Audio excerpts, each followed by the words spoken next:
Он жил, как вихрь, собирал жемчужины в Энже и оставил нам в наследии мирас. В Акмолинском университете состоялся концерт памяти выдающегося танцора, балетмейстера, хореографа, заслуженного работника культуры Российской Федерации и Республики Башкортостан Валерия Геннадьевича Степанова. Валерий Степанов был балетмейстером ансамбля «Вихрь Энже», руководил уфимским фольклорным ансамблем песни и танца «Мирас». Под его руководством активизировалась концертная деятельность, были внедрены новые хореографические и музыкальные формы.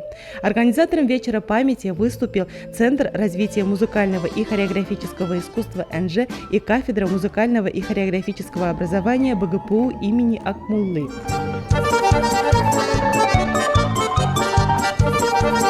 В концерте приняли участие известные самодеятельные и профессиональные коллективы республики.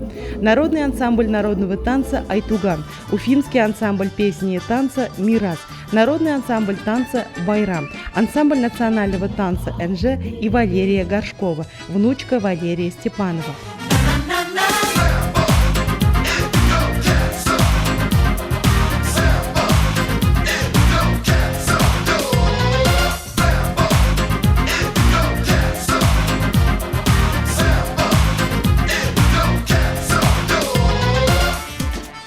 Валерий Геннадьевич внес неоценимый вклад в развитие хореографического искусства России и Башкортостана.